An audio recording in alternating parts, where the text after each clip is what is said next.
Keppy, thank you so much for taking our time to answer a few of our questions. Thank you so much for coming up on Let's Talk. Not to waste much of your time, we'll just go straight into our questions. We're talking about father-daughter relationship and their mental wellness of the girl child, emotional and mental wellness of the girl child. So I would like you to just throw some light generally. You know, for very, very long, not too many people may realize that. So I can actually equate the kind of relationship I have with you to the kind of relationship I have with my daughter. We're talking about the kind of orientation most men have been exposed to. If we look at the average, you'll find out that most men, from when they're really, really young, have been sort of prevented from finding emotions, expressions of their emotions, prevented from crying. There's always that talk. Mommy's always saying, "You're a man. Don't do this. You're a man. Don't do that."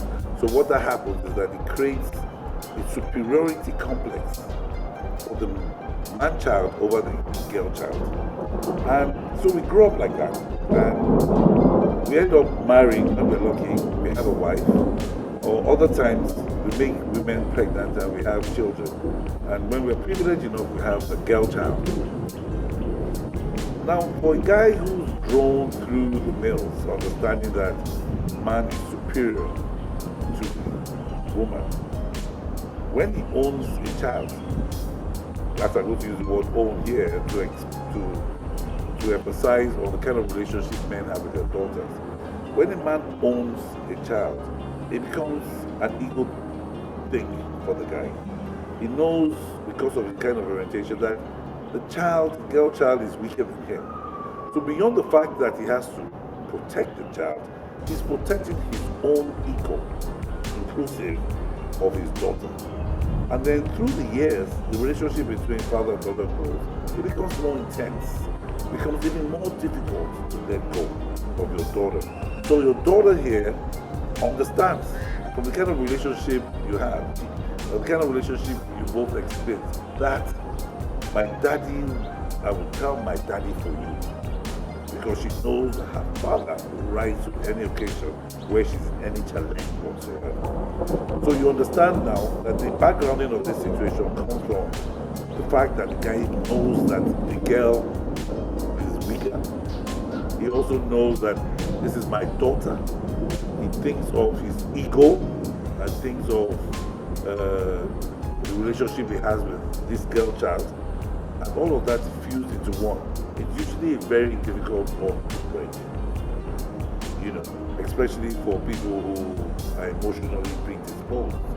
So I have a daughter, and then you help her, and you also help her against the backdrop of the fact that that there's so many men out there who you wouldn't want your daughter to meet or entangle at any level of her life. So it goes like that. That's that relationship. So that relationship grows into adulthood.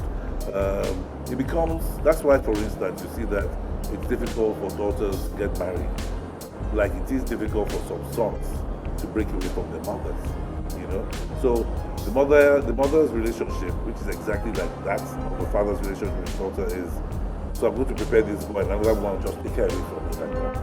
So you see there's always that confrontation between mothers and daughters-in-law, because as men, our strength is in our weakness where women are concerned. So you fall in love with your girlfriend, and you promptly forget your mother. You expect that your mother understands you. You don't understand that she doesn't understand that you should do that. So you don't understand also that you are putting some kind of wedge between the mother and your wife. Do you understand what I'm saying? So what we should also realize is, mommy, don't worry, you're my first love. Even if your wife, your girlfriend, and the others protest, you must always let your mom know, because it's the same thing daughters do. A daughter is almost like 5 times of a son, because the son always takes from the home and satisfies the outside. The daughter satisfies the inside of the outside. There's that strange twist that I think we have all come to see and come to appreciate.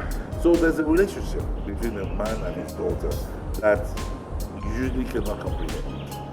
At least I'm saying the average, because we're working with averages here. You know, there are a few exceptional cases where there's some irresponsibility demonstrated by fathers. You know, and there's several examples. We're not going to go into that, but that relationship between most fathers and daughters are true. But let me tell you something. I don't know how it was. I don't know how this happened. I tried to capture the story of the relationship between the father and daughter from my perspective.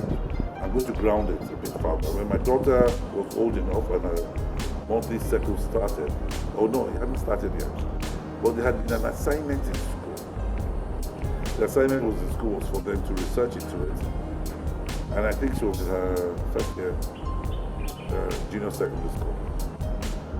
So I said to her that when I come back, we will talk about it. She didn't ask her mother for answers. It was me she asked. It threw me off balance. Because first and foremost, I was saying I'm talking about the monthly cycle with my daughter, my own daughter, which somehow relates to sex. I was a bit fidgety. So when I postponed, I was thanking God that I did, that I managed to escape, because I was going to just call my wife to say, I think you need to just start on that conversation before I come home. So that when I start come home, I will probably hear, oh, don't worry, Daddy, Mom is talking about it. You know, but fortunately for me, and coincidentally too, some organizations had gone into their school and built their capacity. So when I came back home and I heard, don't worry, Daddy, I thought it was Mommy at first. And then she goes ahead and she tells me about it, and then she tells me about this, I can't remember the company that makes tampons, sanitary towels. They had come into their school that day and talked about it and the monthly cycle and all of that. So I was happy that, because I don't know, at that time I didn't know if I could look my daughter in the eye and say those things. That's how close we are. Now, through the growing years, she had grown and built some amount of confidence in Daddy being there at all times. Daddy being there at all times meant that at 12 midnight she could call me and I'd answer at any time.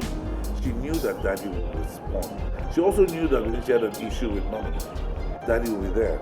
She knew that if she had an issue anywhere else with anybody, she knew Daddy would be there. So she began to grow more in confidence.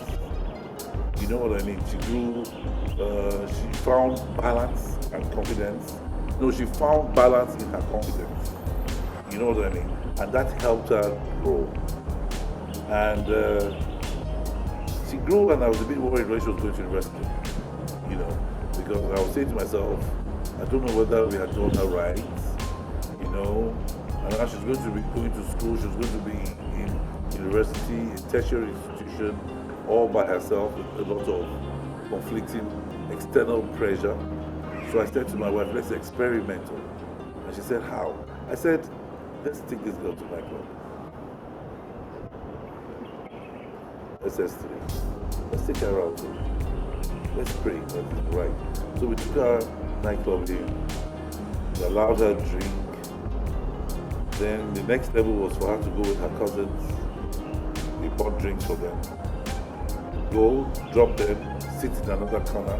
When they were ready to go, they'll tell us that we'll take them home. And we said, okay, we're limiting them. Because we're around, they probably will not adventure. So let's drop them and then ask them to call us when they're ready to come home. So we graduated to that process where we'll drop them off at the club, buy the drinks, and then wait for them to call us and we'll go and pick them. And then years later, when they'll come home on holidays, my daughter and her friends, they'll say she was boring in school. And I'll say, how come no, it's boring? They'll say, because we'll say, let's go out. And she'll say, there's no need for us to go nightclub in our house. And they'll say, why? Let's go out for parties. And she'll say, there's no need. If I have to go, my parents will drop me. So it wasn't exciting, so it worked. It worked because she found out that there was nothing to adventure. You know, we were not that limiting. We encouraged curiosity and we exploited it. You know, so that's just one example.